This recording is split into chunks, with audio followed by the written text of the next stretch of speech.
The perpetrator was a young woman, fully covered from head to toe, wearing a face mask.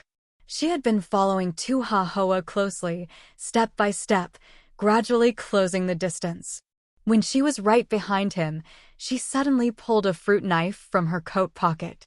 One hand locked the boy's head in place, exposing his neck entirely, while the other hand slashed his throat forcefully. Everything happened too fast.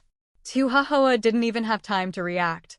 His two friends stood frozen in shock, unable to move, let alone the passers-by nearby. After committing the crime, the assailant immediately fled the scene. Tuhahoa fell to the ground, clutching his neck, blood gushing out like a fountain. Onlookers were paralyzed with fear. Some schoolgirls screamed in panic. No one dared to chase after the killer. By the time the ambulance arrived, Tuhahoa had already passed away. The street had several surveillance cameras, so the entire incident was captured clearly. Eyewitness accounts matched perfectly with the footage. We immediately deployed forces to track the suspect's escape route and set up roadblocks on potential exit paths.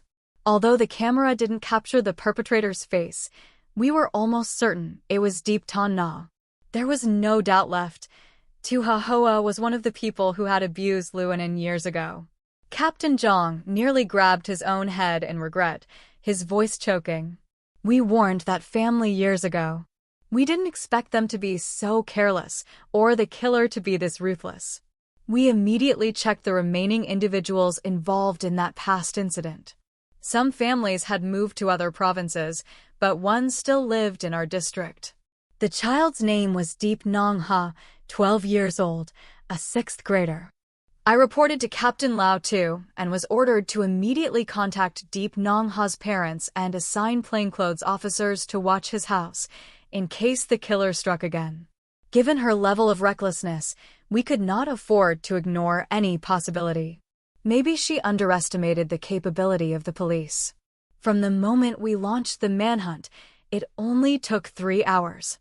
By 7 p.m., the suspect was in custody. As predicted, it was Deep Ton Na. The killer had been apprehended. But there was something deeply unsettling. Deep Ton Na did not resist. On the contrary, she laughed maniacally. According to the officers who arrested her, her laughter gave everyone goosebumps. But that no longer mattered. We had captured the suspect. Once back at the Major Crimes Unit, we began preparing the case file to hand over to the prosecutor's office for indictment.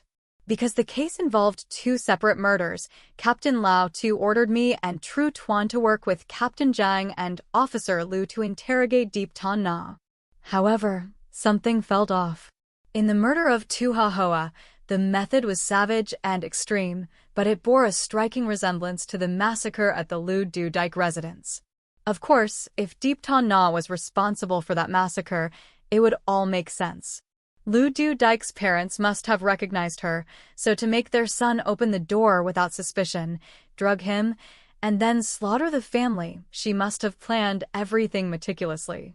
Changing her appearance, slowly approaching, building trust, those things take time and patience. Captain Zhang had previously analyzed the case. The killer was likely someone familiar. So then, could she be the perpetrator of both cases? If so, what was her motive? Why strike so brazenly in public? After killing Tuhahoa, there was no way she would stop. But what about the others? If she was the one behind the massacre, why wait until now to act? And if she wasn't, who else was involved?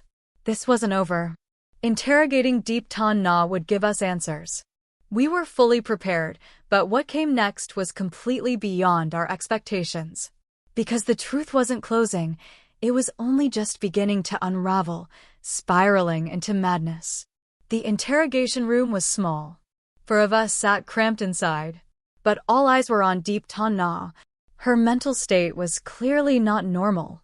From the moment we walked in, she was laughing blankly, eyes wide and unblinking. There was no hesitation when she looked at us. She didn't resemble a cold-blooded killer who had just committed murder. She looked like someone enjoying a comedy show. I felt a chill of foreboding from the very first second. And sure enough, The interrogation was a complete disaster, or more precisely, utterly unproductive. No matter what we asked, she had only one response: laughter. She just kept giggling foolishly. It wasn't long before Captain Zhang lost his patience. He slammed the table and shouted, "Confess to the Lu Du Dike massacre right now."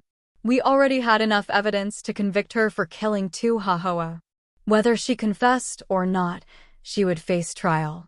But the Lu Du Dike massacre was a different story. The crime scene had been wiped clean, no trace left behind. Without a confession, we couldn't charge her.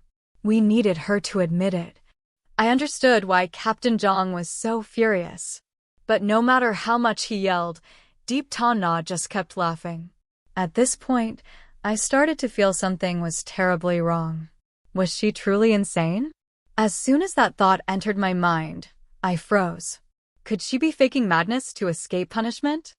I immediately called everyone out of the room and shared my suspicion. Right away, we asked the information unit to pull her medical records.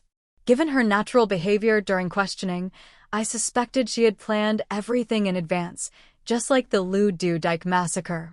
Everything had been executed with terrifying precision. Captain Zhang roared in anger. Insane? She's insane? Can an insane person kill without leaving a trace? She's clearly acting. But the problem remained. She never once admitted to the massacre. We had no evidence. Without her confession, we couldn't convict her. Then Officer Tru Tuan spoke up. But think about it, could someone truly insane walk up in broad daylight and slit a child's throat on the street? Does that really sound like the behavior of a mentally ill person? Captain Zhang and Officer Liu were speechless. No matter how angry we were, we couldn't deny the truth. There was no evidence linking her to the Lu Du Dike massacre. But we had video of her killing someone in broad daylight. And her behavior during interrogation? It resembled that of a person suffering from a mental illness. If so, the prosecutor might exempt her from criminal responsibility. As I pondered this, Captain Lao Tu walked in. He placed a folder on the table and said coldly, "The information unit just sent this over. It's Deep Tan Na's medical file." Captain Zhang snatched the file and his face darkened immediately. Then he shoved the file toward me. I looked down, and there it was, clearly stated in the diagnosis section: intermittent schizophrenia, accompanied by a series of related symptoms: episodic delusions, emotional instability, abnormal reactions, and loss of behavioral control. And the most ironic part, the cause listed by the psychiatrist: a traumatic psychological shock caused by the harm done to her biological daughter.